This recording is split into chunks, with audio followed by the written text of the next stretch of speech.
Good morning Anil ji, good morning Deepanshu. Anil ji, आज दो stocks जो डिफेंस स्पेस में काफी अच्छे लग रहे हैं, in fact from medium term angle. उसके ऊपर बात करूंगा। पहला तो भारत फौज है। देखिए, भारत फौज में जो हमने देखा है वो बेसिकली ये है कि डिफेंस और एरोस्पेस ये दो एरियाज है जहां पे कंपनी बहुत एग्रेसिवली फोकस कर रही है। इनफैक्ट डिफेंस की जो ऑर्डर बैकलॉग है वो करीबन 2000 करोड़ है। पिछले साल कंपनी ने करीबन 13,000 करोड़ पे करीबन 560 करोड़ का प्रॉफिट किया। इस साल हमको लग रहा है कि डिफेंस में एक बहुत बड़ा जंप आपको देखने को मिलेगा, और कहीं ना कहीं देखिए, इन्होंने जो अटैक आर्टिलरी गन लॉन्च की है, इसकी डिमांड कंपनी के हिसाब से काफी बड़ी है। कम से कम 1500 गन्स डिफेंस मिनिस्ट्री खरीदेगी, ऐसा उनका मानना है। तो यहाँ से डेफिनेटली एक बहुत अच्छा जंप आने की उम्मीद रहेगी। मेरे ख्याल से अगर 12 से 15 महीने की अगर कोई टाइम फ्रेम रखता है तो करीबन 975 980 का टारगेट प्राइस यहाँ पे मिलेगा। तो डेफिनेटली करंट प्राइस पे भी भारत फौज को खरीदना चाहिए। और दूसरी कंपनी अनिल जी, जो कल एल का जो टाई अप हो गया है स्पेन की कंपनी नवंटिया के साथ, जो सबमरीन्स बनाने वाले, वो बहुत ही बड़ी डिफेंस की अपॉर्चुनिटी है। और कम से कम 3 से 5 साल का ये ऑर्डर रहेगा। हमारे हिसाब से ये ऑर्डर बहुत ही एक पाथ ब्रेकिंग ऑर्डर है, और पूरे डिफेंस इंडस्ट्री में सबसे बड़ा ऑर्डर ये एल को मिला है। ये जॉइंट ऑर्डर है, लेकिन इसका जो इम्पैक्ट नंबर्स पे आएगा वो मेरे ख्याल से FY25 से शुरू होगा। तो 2400 का करंट लेवल अभी एल का है। हमको लग रहा है कि एल भी डिफेंस में एक अच्छा विकल्प बन सकता है, और करीबन 2600 का टारगेट प्राइस लेके यहाँ पे खरीदारी की जा सकती है। ओके, तो भारत फोर्ज और एल&टी दो डिफेंस वाले शेयरों पर रखिए फोकस। यहाँ पर रहेगा पूरा का पूरा एक्शन, और प्रधानमंत्री भी जा रहे हैं फ्रांस जा रहे हैं 13 तारीख को। 13-14 तारीख 2 दिन वहाँ पर, गुरुवार शुक्रवार को वहाँ पर रहेंगे। तो कुछ न कुछ बड़े एक्शन वहाँ पर भी होते हुए आपको नजर आएंगे। दीपांशु, देखिएगा, जून का डेटा इंडिकेट कर रहा है कि पिकअप इंश्योरेंस मार्केट में बहुत अच्छी तरह से हुआ है। हमारा मानना है कि नॉट ओनली Q1 FY24 का सारे इंश्योरेंस कंपनीज के लिए अच्छी रहेगी, लेकिन जो मार्जिन्स है वो भी उसमें अच्छा पॉजिटिविटी और इजाफा होने की पॉसिबिलिटी है। रही बात ICICI प्रू की बात करें या टिपिकली HDFC लाइफ की बात करें, तो हमको लग रहा है कि ये दोनों विकल्प मीडियम टू लॉन्ग टर्म के लिए काफी अच्छे हैं। LIC में हमको लग रहा है कि देखिए, ग्रोथ तो काफी अच्छा आ गया है 20% का, लेकिन किस प्रकार के मार्जिन्स पे ये काम करेंगे और किस प्रकार का प्रॉफिटेबिलिटी रिकॉर्ड करेंगे, ये मेरे ख्याल से Q1 के नंबर्स के बाद ही पता चलेगा। मेरे ख्याल से LIC में भी थोड़ी बहुत अपटिक आपको देखने को मिलेगी, बट ICICI प्रू और HDFC लाइफ, ये मुझे लग रहा है और भी अच्छे विकल्प है प्राइवेट सेक्टर स्पेस में। और आज आपको अच्छी शॉर्ट टर्म तेजी भी देखने को मिलेगी।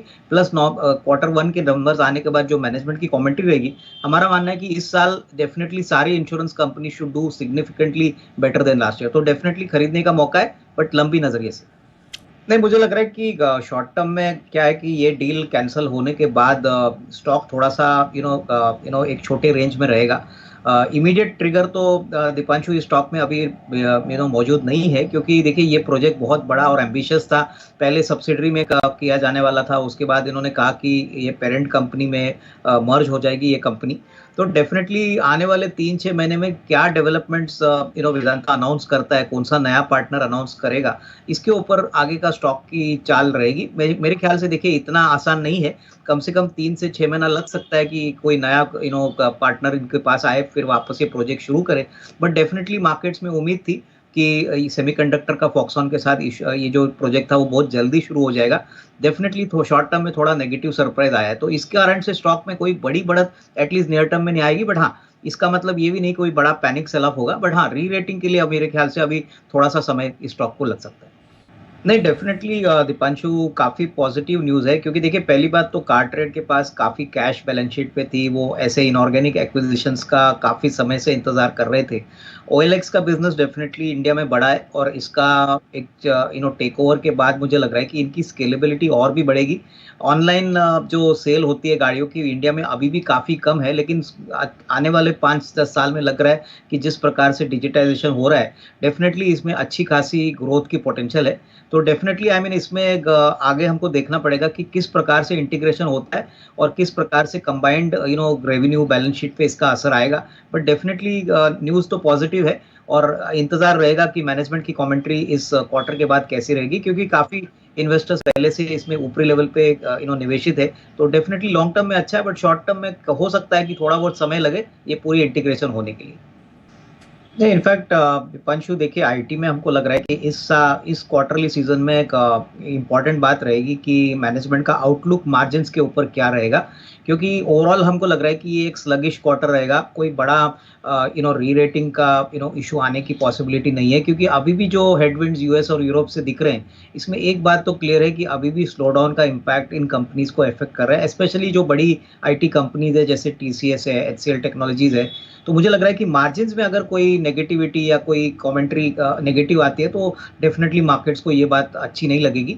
सबसे बड़ी बात जो आपने जो जेपी मॉर्गन की रिपोर्ट की बात की, तो देखिए ये सारे स्टॉक्स में वैल्यूएशन कंफर्ट बिल्कुल नहीं है। टाटा एल्क्सी का लॉन्ग टर्म प्रोस्पेक्ट तो बहुत अच्छा है, लेकिन जिस प्रकार का प्राइस अभी दिख रहा है, मेरे ख्याल से वैल्यूएशन थोड़ा सा महंगा है। तो कहीं ना कहीं मार्केट में ऐसा माना जा रहा है कि अर्निंग्स ग्रोथ जब तक बड़ी मात्रा में आती नहीं है, तब तक ऐसे वैल्यूएशन मल्टीपल्स को सस्टेन करना एक डिफिकल्ट बात रहेगी।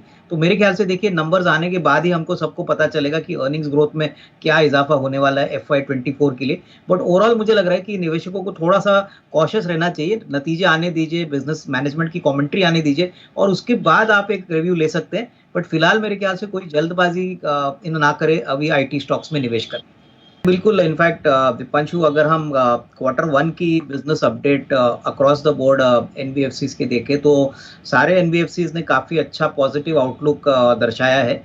मेरे ख्याल से देखिए, एनबीएफसीज में डिमांड तो काफ़ी अच्छी है, प्लस डिस्पाइट थोड़ा बहुत इंटरेस्ट रेट बढ़ने के बाद भी जो ओवरऑल मेरे ख्याल से जो ऑफटेक है वो काफ़ी अच्छा हो रहा है। तो उस पॉइंट ऑफ व्यू से जो एनबीएफसीज का रिस्क मैनेजमेंट अच्छा है, एसेट क्वालिटी ठीक ठाक है, इसमें हमको शायद Q1 के नतीजों में अच्छी खासी ग्रोथ देखने को मिलेगी। मेरे ख्याल से जिस प्रकार से अभी इकोनॉमी में स्पेंडिंग हो रही है, प्लस ओवरऑल मेट्रोज में जिस प्रकार से कंजम्पशन बढ़ रहा है, डेफिनेटली आई थिंक जो एनबीएफसीज, बड़े एनबीएफसी जैसे कि पूनावाला फाइनेंस है, बजाज फाइनेंस है, यहाँ पे नजर रखिए। क्लियरली ये स्पेस में और एक्शन आपको देखने को मिलेगा। But definitely I think medium to long term के लिए कोई भी अगर मार्केट में गिरावट आती है, करेक्शन आता है, तो इसको अपने पोर्टफोलियो में जरूर ऐड करना चाहिए। पांचू, मुझे लग रहा है कि देखिए, फ्रांस की जो विजिट है प्राइम मिनिस्टर जी की, तो वो तो डेफिनेटली सेंटिमेंट डिफेंस स्टॉक्स के लिए जरूर इंप्रूव करेगा। लेकिन जो मरीन सेक्टर में जो कंपनीज काम कर रही है, जैसे कि माजगांव है, कोचिन शिपयार्ड है, गार्डन रीच है, मुझे लग रहा है कि यहाँ पे अपॉर्चुनिटी काफी बड़ी है। यहाँ पे नॉट ओनली इंटरनेशनल टाइप्स आने की संभावना है, लेकिन कहीं ना कहीं मुझे लग रहा है कि यहाँ पे निवेश का एक बहुत बड़ा अपॉर्चुनिटी बास्केट है, और गिने चुने प्लेयर्स है। तो मुझे लग रहा है कि ये सारे कंपनीज को आप फोकस करिए। वैसे तो एवियोनिक्स और इलेक्ट्रॉनिक्स में तो हिंदुस्तान एरोनॉटिक्स है, भारत इलेक्ट्रॉनिक्स है, लेकिन मुझे लग रहा है कि गार्डन रीच की अगर हम बात करें या कोचिन शिपयार्ड की बात करें, तो काफी अंडर वैल्यूड है। हालांकि पिछला क्वार्टर इनके लिए थोड़ा सा सॉफ्ट था, बट अगर ऑर्डर बुक देखें और रेवेन्यू विजिबिलिटी देखें, तो मुझे लग रहा है कि ऐसे कंपनीज में डेफिनेटली एक निवेश का मौका बन सकता है, अगर लंबी अवधि का एक टाइम फ्रेम है। तो मेरे ख्याल से यहाँ पे बहुत सारा एक्शन आपको आने वाले क्वार्टर्स में देखने को मिलेगा। अनिल जी, आज की 10 की कमाई का स्टॉक एक इन्वेस्टमेंट ही आइडिया है, क्योंकि नॉर्मली शॉर्ट टर्म के लिए स्टॉक्स मैं देता नहीं हूँ, लेकिन मुझे महिंद्रा एंड महिंद्रा काफ़ी पसंद है। और सारे जो मार्केट के पार्टिसिपेंट्स हैं वो डिफेंस को बहुत क्लोजली वॉच कर रहे हैं, तो महिंद्रा एंड महिंद्रा भी डिफेंस का एक बहुत बड़ा दावेदार है। ऑलरेडी जो इनका कोर बिजनेस है, that is utility vehicles plus tractor business, तो बहुत ही अच्छी तरह से चल रहा है। हमारा मानना है कि Q1 के नंबर्स बहुत ही दमदार आएंगे, प्लस काफी बड़े अनाउंसमेंट्स डिफेंस के साइड से भी आने की अपेक्षा है, जहां पे महिंद्रा एंड महिंद्रा को काफी बेनिफिट मिलेगी। दूसरी बात, इनके इलेक्ट्रिक व्हीकल बिजनेस को भी लेके काफी वैल्यू अनलॉकिंग की बातें हो रही है। तो मेरे ख्याल से अगर किसी का 12 से 15 महीने का व्यू है, तो करीबन 1675 1700 ये टारगेट प्राइस पॉसिबल है। तो करंट लेवल्स पे या थोड़ा अगर स्टॉक करेक्शन में मिलता है, तो इसको पोर्टफोलियो के पॉइंट ऑफ व्यू से अपने पोर्टफोलियो में जरूर इंक्लूड करना चाहिए। M&M अविनाश जी का ओल्ड फेवरेट, इस पर उन्होंने फ्रेश खरीदारी की राय आपको दी है। स्टॉक पर भी रखिए नज़र, एक्शन आपको आते हुए दिख सकता है।